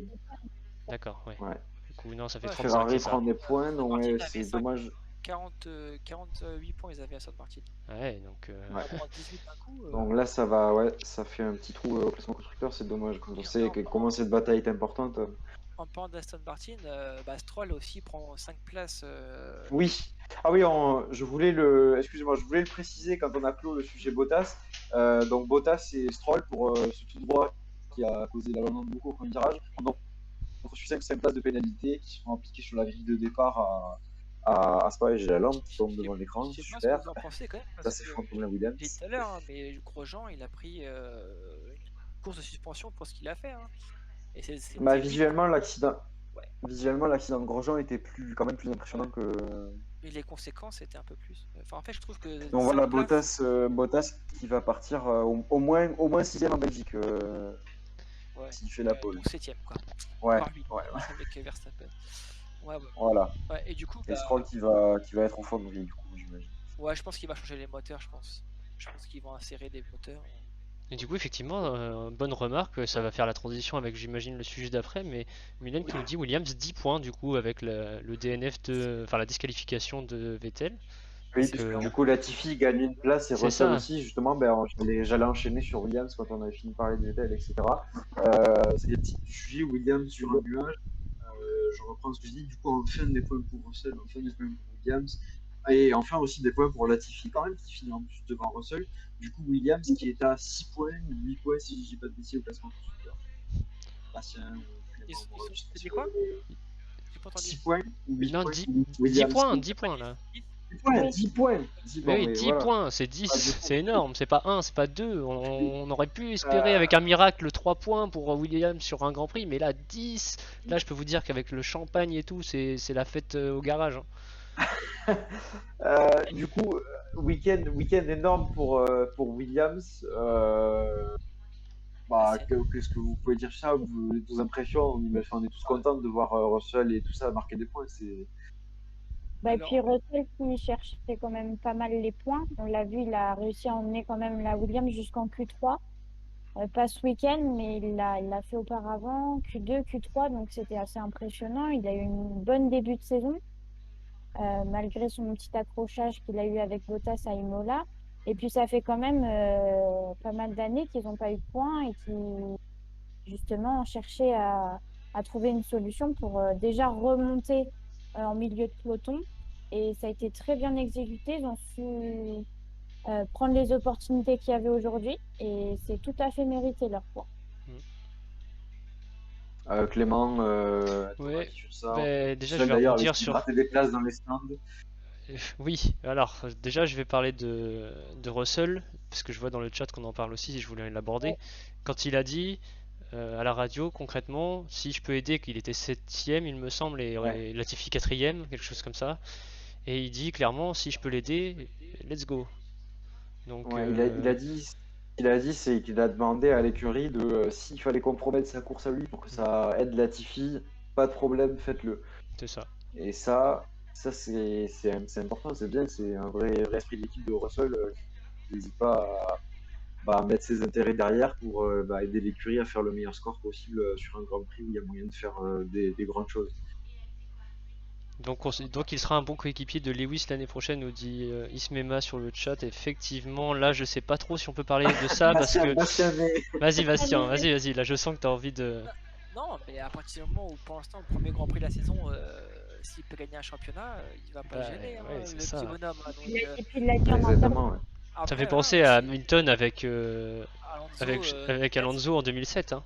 Il McLaren, arrive, il ouais. dit bah moi je suis rookie, tout le monde se dit oui il va apprendre auprès du champion et en fait à la fin de la saison bah, ils étaient plus du tout potes et c'était pas du tout un rookie qu'on avait l'impression de voir en face, c'était vraiment déjà un pilote qui pouvait être champion du monde. Après, ce qui peut peut-être, je peux leur faire d'Hamilton, c'est que bah, Mercedes a de l'argent et du coup, il va passer d'un salaire à peut-être quoi, 2 millions par an à peut-être à 15 millions par an. Donc, où Mercedes a dit, bah écoute, première année, tu prends Ouais, 15 millions, tu prends 15 millions et tranquille. t'es gentil. Ouais. Après, voilà. On sait pas ce qui s'est passé entre eux, hein, ça dépend, voilà. Mais en tout cas, s'ils peuvent se battre jusqu'à temps que Mercedes dit stop, il va pas hésiter à se battre avec Hamilton, hein, parce que il a pas hésité à les chier sur Bottas à Sakir. À Bahreïn. Bah, et Voilà, en plus il a bien réussi et donc Ouais. il a pas hésité, hein, donc voilà. Après, peut-être qu'en fait, en secret, Toto Wolff a dû lui dire, écoute, pousse Hamilton à son meilleur, et du coup, mets lui la ça donne. pression. Donc voilà. Du coup, je pense pas qu'il va, mais ça va être le meilleur copain d'Hamilton. Hein, je pense pas du tout même, mais Non. tant mieux pour lui. Alors, pour revenir sur Williams, quand même, Russell, enfin, tu parlais d'ailleurs, Bastien, il y a 5 minutes des poissards, Russell qui a jamais pu avoir des points, parce que même à la Mercedes, il y a un truc C'est ce que qui, j'allais ça a dire. failli, il a failli ne pas en avoir. Enfin, la poisse de Russell qui s'arrête, et encore, elle a failli continuer, parce que, donc, on rappelle dans les stands, en fait, Russell, il a essayé de la jouer un peu filou, il a doublé tout le monde par la droite, donc Magnifique. il est reparti en deuxième position. Il n'avait pas le droit, évidemment, du coup, il a dû prendre des places dès la fin du troisième tour. On a cru qu'il avait un problème mécanique, on s'est tous affolés. Ouais, je Au final, non, il finit donc du coup avec la place de Vettel qui finit 8ème. Des points aussi pour Latifi, il faut le souligner, Latifi qui fait une bonne course. Si je peux me permettre, alors juste avant, je rebondis après, en fait, c'est que la pénalité de Vettel, c'est qu'il restait 1,44 litres d'essence dans le réservoir, mais la FIA n'a pas réussi à prendre les 1 litre. C'est ça le truc. Ah, Donc Aston Martin était bien au courant de ce qui restait, mais ils n'ont pas réussi à prélever. Donc peut-être un bouchon, un caillou, je sais pas. Donc voilà, ouais, bref. dommage. Du coup, pour revenir à Williams, alors j'adore Russell et je suis pas trop fan de Latifi, plus par son passé de F2 que son pilote de Formule 1. Mais en fait, je suis un peu dégoûté parce que c'est lui qui fait des Q3, c'est lui qu'on a mis sur un piédestal l'année dernière à Sakir, il fait des Q3 avec Williams, il était à 11e à Imola l'an passé, etc. Et finalement, bah, encore une fois, c'est le second pilote qui prend plus de points. Et du Comme coup, Kubica à en l'époque, 2010, 18, non, 19. ouais, C'est l'année où Mercedes se fout en l'air que ouais, voilà. Et du coup, ouais, ça m'embête un peu. Après, je suis content pour Latifi parce que c'est un peu remettre l'église au milieu du village, comme on dit. Et je suis un peu dégoûté pour Russell quand même parce qu'il y a certaines. On s'en fiche, nous on est assez intelligent, mais on va le voir. Ah bah il est derrière Latifi. Là, en fait ce qui est dommage parce que par exemple. Ah, mais Latifi meilleur que Russell, Ah hein. bah ouais. Et du coup en fait ce qui est dommage c'est que c'est Russell par exemple il a fait une Q1 là et il y a certaines personnes donc je tairai le nom ils ont dit ah il est mauvais il fait qu'une Q1 etc. Ouais mais il peut faire des Q3 tout le temps et voilà c'est lui qui fait des Q3 et du coup c'est dommage pour Russell que ce soit Latifi en plus sur un pied d'égalité en fait les deux ils ont été il n'y a pas eu d'événement entre les deux et du coup c'est Latifi qui met plus de points. Donc donc tant mieux pour lui, quoi. Enfin, tant mieux même pour eux Bah, et pour Williams, quoi. après, à nuancer, parce que du coup, si on regarde nombre de points, effectivement, parce que je pense que les circonstances de course font qu'il se retrouve un peu devant, etc. Russell qui doit rendre ses places. Mais si on regarde au bilan qualification, par exemple, il n'y a pas photo, quoi. Ah, c'est Bilan ça, quoi. course en général, à part cette course-ci, il n'y a pas photo. Donc, Non, je mais pense après, que. c'était même Voilà. à Silverstone, je sais plus c'est quelle course où Latifi était un peu derrière Russell. Russell a eu un problème et c'est Latifi qui aurait pu mettre des points, il n'a pas pu, je crois. Je sais pas si c'était en Autriche. Pareil à Silverstone, en Autriche, pardon, aussi, là, à 2 tours de la fin, Alonso double Russell alors que il a Oui. pu avoir le dernier point, Ils quoi. en parlent même Et en conférence de presse à Alonso voilà, après. c'est dommage parce que voilà, tant mieux pour le classement qu'il y a eu. En fait, ça va, ils finissent qu'à une place d'écart, donc ça va. Et heureusement que Russell ramène des points.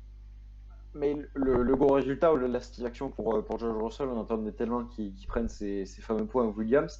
La satisfaction, elle est surtout pour l'écurie parce que là, ils ont donc Ils ont pris 2 10 places, hein. points. Ils ont pris 2. Ouais, voilà, ils sont pas derniers, ils sont pas avant-derniers, ils sont avant-derniers. Moi, ça m'arrange pour mon classement constructeur, il y a Williams devant Alpha S. Ils sont en tête Mais quand 8e. on sait dans ce bas de tableau comment c'est compliqué d'avoir ne serait-ce qu'un ou deux points, c'est incroyable pour Williams de se retrouver là avec points d'avance sur Alfa Romeo. À mon avis, c'est 8 points. Alfa Romeo, ils vont quand même galérer à aller chercher d'ici la fin Je de sais la ce que saison. j'allais dire, la saison elle est faite Et pour eux, je là, pense.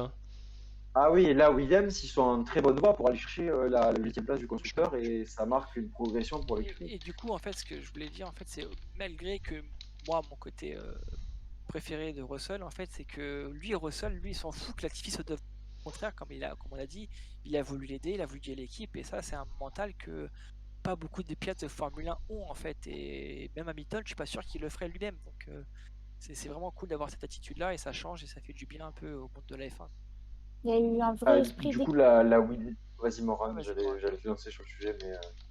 Il y a eu un réel esprit d'équipe aujourd'hui, on l'a vu, que ce soit Russell ou même Latifi aussi. Ils ont été très soudés. Et Williams, je pense que cette année, c'est justement ça. Ils sont hyper soudés. Ils veulent vraiment amener la voiture à une bonne évolution pour continuer d'évoluer par la suite. Et ça fait plaisir à voir.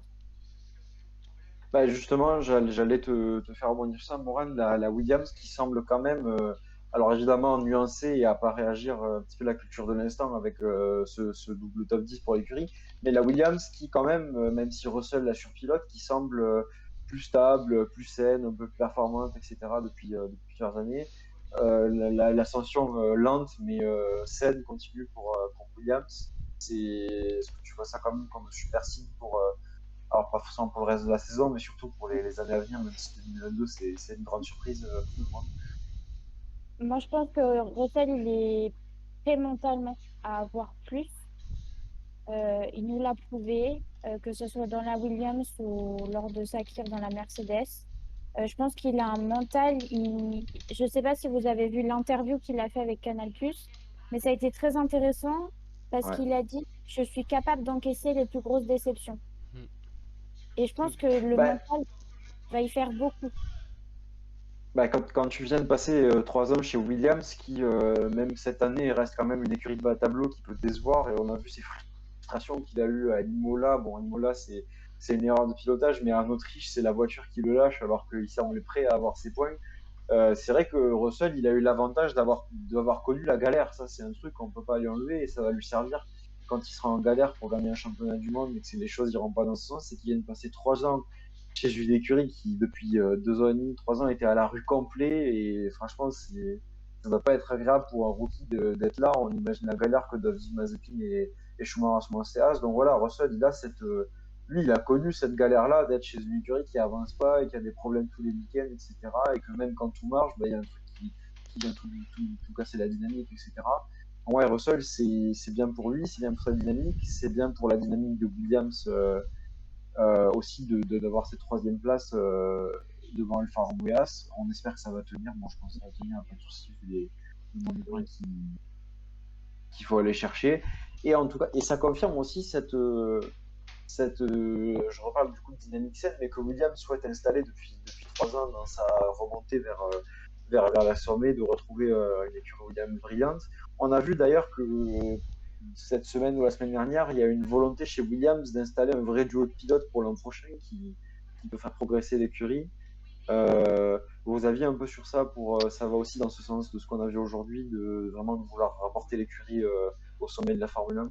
Petit point Clément, stat non, juste avant en transition, c'était pour montrer Alfa Romeo l'année dernière, c'est 8 points. Alors il y a eu moins de Grands Prix certes, mais là on est à la mi-saison, ils ont 2 points. Donc pour moi, Williams, ils sont assurés, sauf autre Grand Prix comme celui d'aujourd'hui, d'être à la 8ème place du classement, donc les budgets, les fonds qui vont avec. Exactement, ouais. Donc voilà, Non, mais je pense que c'est pour eux, c'est fait. surtout qu'ils n'ont pas une bonne voiture en fait. On sait que C'est Russell peut ça. faire des coups d'éclat et faire des Q3. Je sais que Alfa Bah, il Romeo surpilote ne la fera pas Williams, de Q3 Russell. en fait.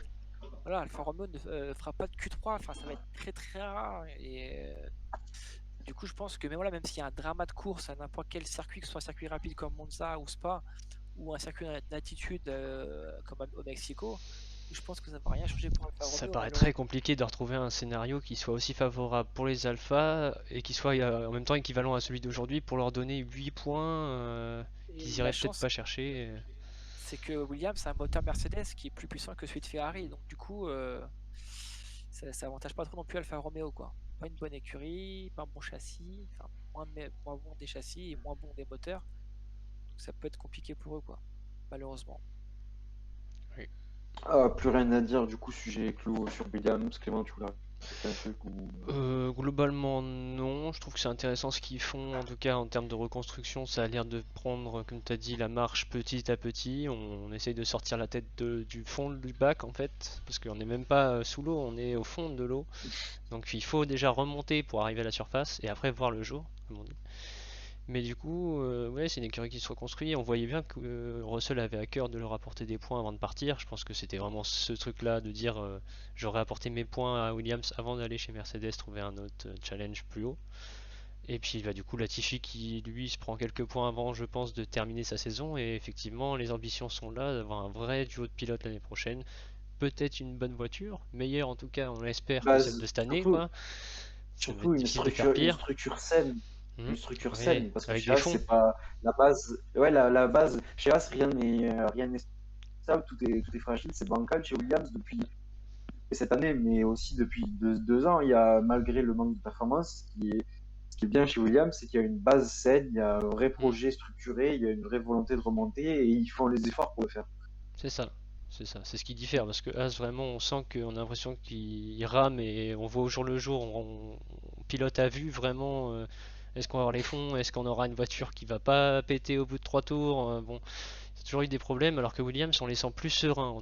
Ils sont dans leur fond de plateau mais ils le savent, ils en sont conscients, ils travaillent fort pour ça dans leur coin avec les moyens qu'ils ont. On les entend pas. C'est ça, on n'entend jamais parler d'eux. Russell il fait une bonne pub pour l'équipe parce qu'il les met toujours bien. Latifi on le voit jamais.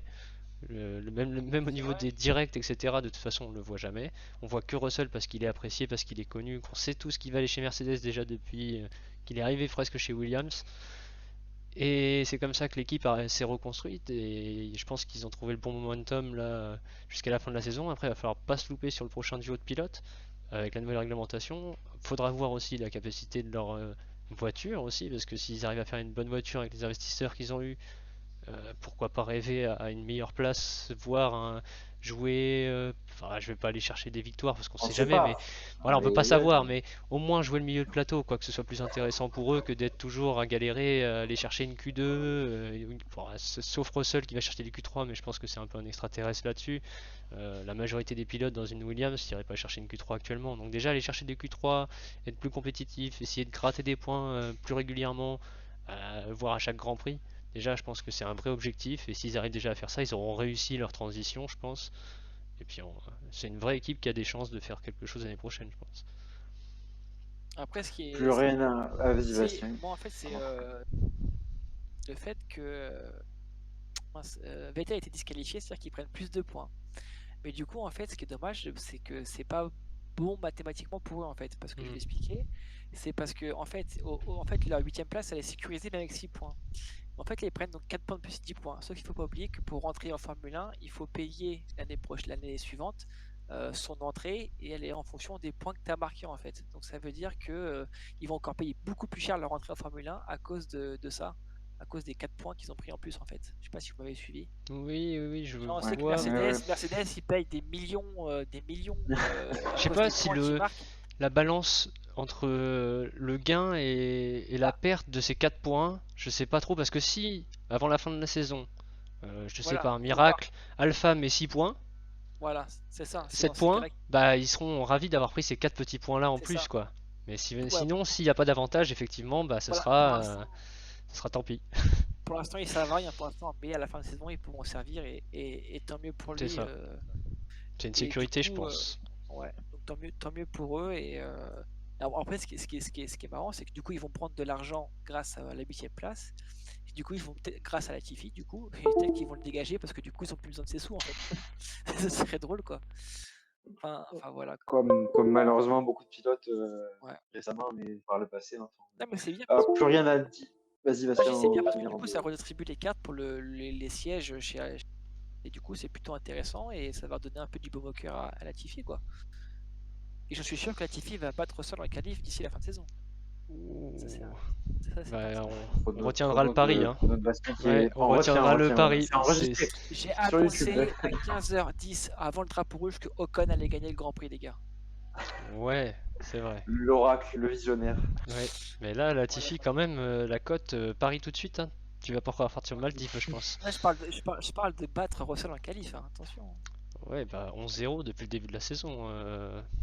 Ouais, ça pique. Bah Alors, ouais. plus rien à rajouter Non. sur le suivi Non, Williams, très bien. Russell, Mora non plus. Plus rien non plus à rajouter sur ce Grand Prix, quelque chose sur Si, lequel vous voulez revenir. Vas-y, Bastien, moi, justement.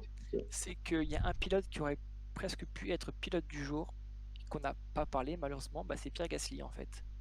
Parce que, alors, d'accord, il s'est loupé au premier virage comme Bottas, mais il a eu beaucoup de chance. Il a eu beaucoup de Elle a chance à essayé pas partir en de... tête à queue.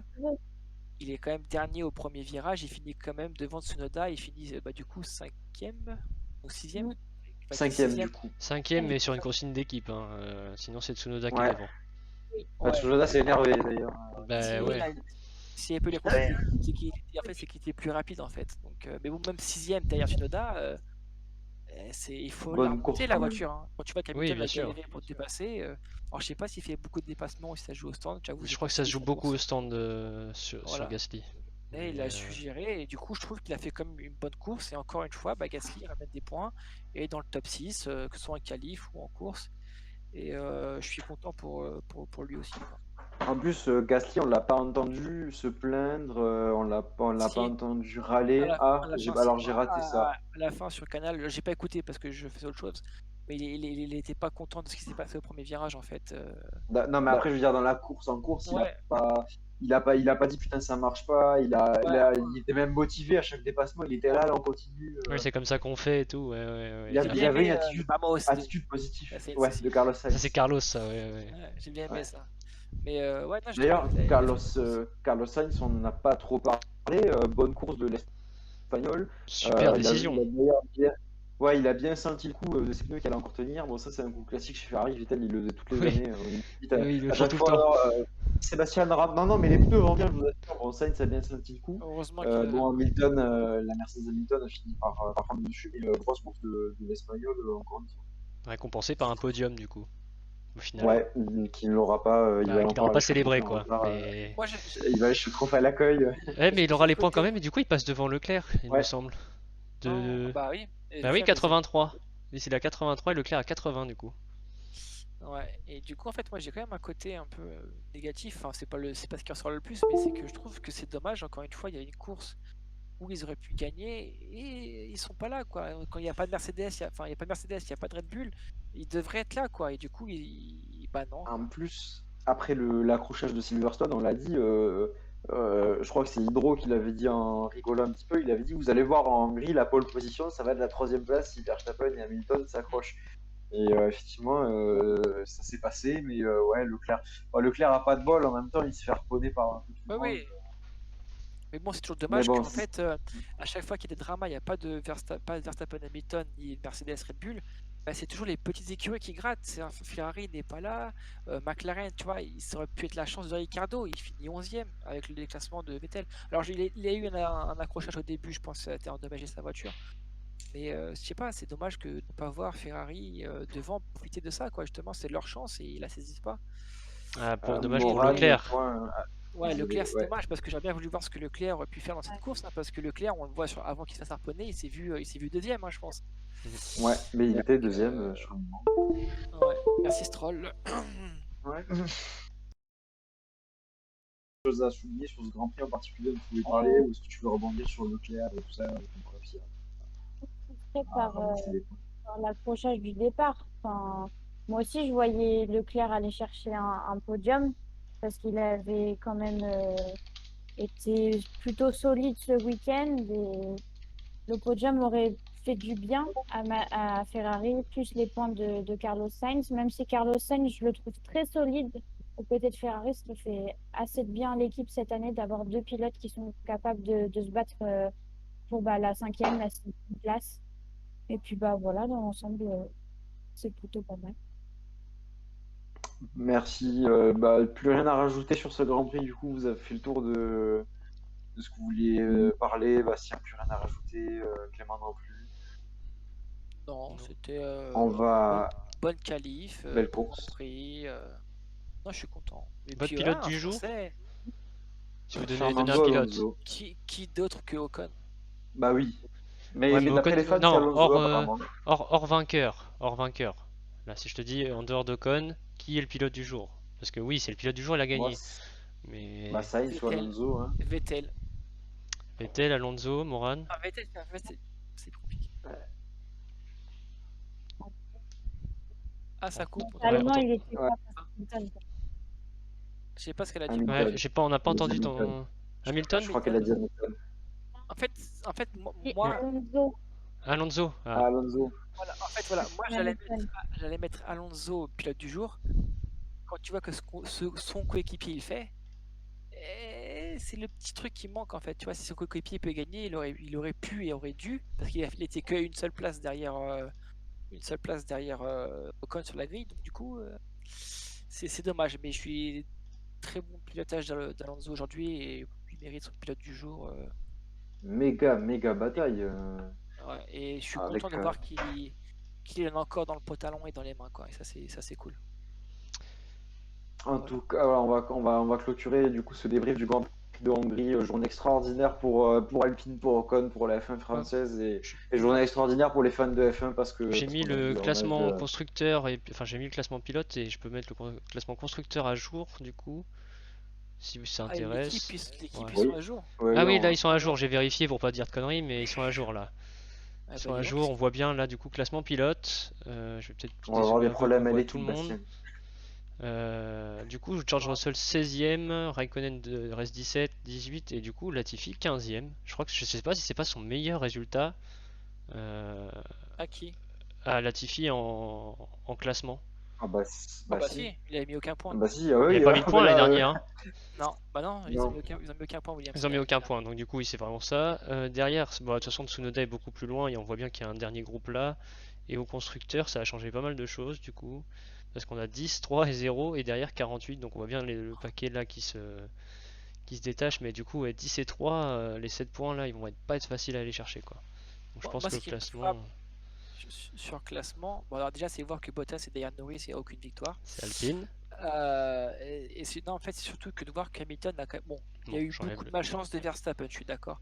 Mais c'est qu'il y a quand même 8 points d'écart pour Hamilton contre Verstappen, mais il n'a que 4 victoires en fait. Et voilà quoi. Sachant que Je sais Hamilton pas a eu si. des loupés comme à Monaco par exemple. Ouais, Donc, ça va être compliqué de le mettre sur le côté. Bon. en fait, Non sinon, mais on a un bon classement, je trouve, hein. Mais oui, du coup, ouais, Mercedes, Red Bull, Ferrari, McLaren, et puis derrière, c'est Alpine qui a fait la bonne opération, du coup, aujourd'hui, qui repasse Ah bah oui, là, meilleur des autres, du coup, parce qu'on avait vraiment Ferrari, McLaren à égalité, mais surtout, il y avait un bloc de 4 et derrière, il fallait se battre avec AlphaTauri, avec Aston Martin, et du coup, là, on prend une bonne avance sur Aston Martin, et on revient sur AlphaTauri avec plus 9 points. Donc, ouais, vraiment très bonne opération pour eux. Par contre, Ferrari, j'espère qu'ils vont profiter parce que prochain Grand Prix, c'est à. Bon, il y a Zandvoort entre les deux, mais il y aura Spa et Monza du coup. ouais. Ça va pas être top pour eux, je pense, hein. Ça va pas être la rigolade, hein. Bah oui, avec le Ah, problème de moteur toujours. du moins annoncé sur le papier. Annoncé sur le papier, Ouais. effectivement, parce qu'après on sait jamais, hein, quand on voit des Ah, circuits parce que comme ça. il était bien classé quand même Leclerc hein, l'an passé, hein, avant son accident. Il était troisième, je crois. Troisième, il était avant son accident. Donc Pas que voilà, ça, je à crois. Enfin voir. bref. Je En sais tout plus. cas, voilà. Donc, merci de nous avoir suivis pour ce débrief du Grand Prix de Hongrie. On se retrouve dans moins de 3 semaines. Je crois qu'on avait prévu un débrief de la première partie saison. Ouais. Ou la semaine prochaine, on verra si on a le temps. Ouais, on vous retrouvera pendant la pause estivale, on se retrouvera dans le live, c'est sûr, pour débriefer plus généralement de ce qui s'est passé pendant ce premier Grand Prix. Et sinon, on vous donne rendez-vous dans 3 semaines pour le débrief du Grand Prix de Belgique à Spa-Francorchamps, pardon. Merci de nous avoir suivis, bonne soirée à vous et à la prochaine. Salut. Allez, bisous tout le Salut! monde, ciao!